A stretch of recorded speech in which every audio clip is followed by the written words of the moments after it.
chia.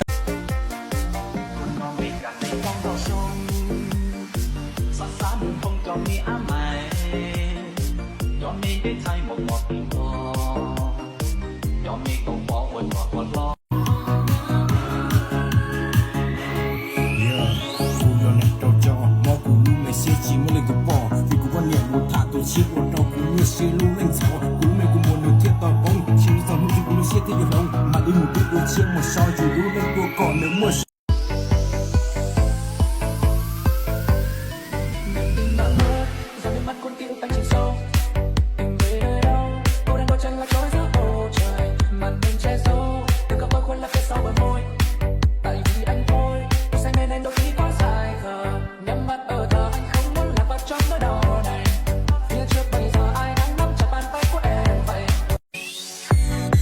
trong cao nói yêu cô sẽ đâu có buồn đâu theo trong có thiệt cùng cho có chịu lo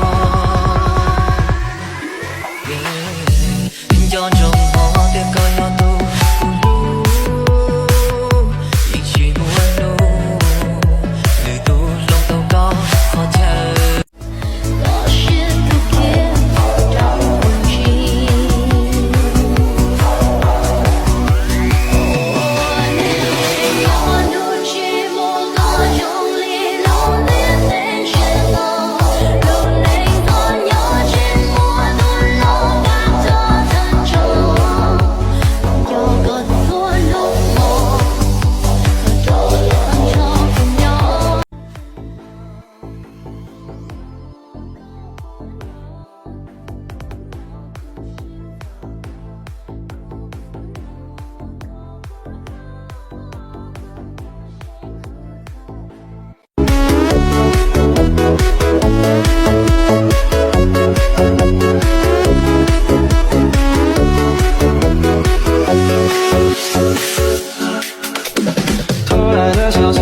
那个人是你，这么多年你杳无音讯。时间的橡皮擦掉了镜，但我迟迟却没有忘记你。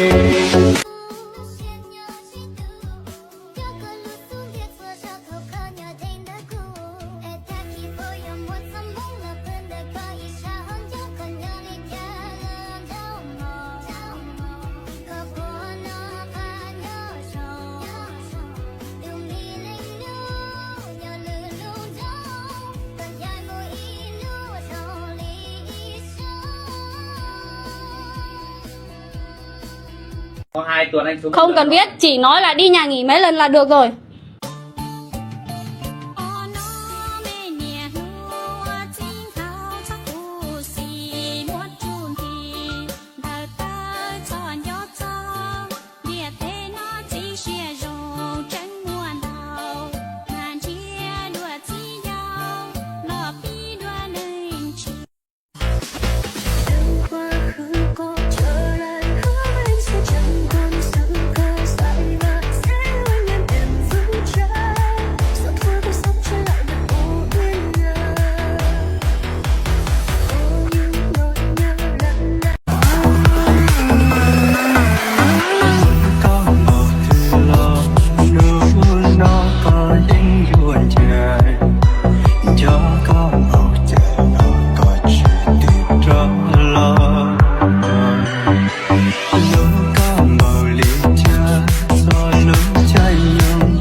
hành rơi tù hay hai chỉ lo rung ru rơi đau xa tay đợi một rung gầu thiên na hay hai có màn sơn trời lo cha.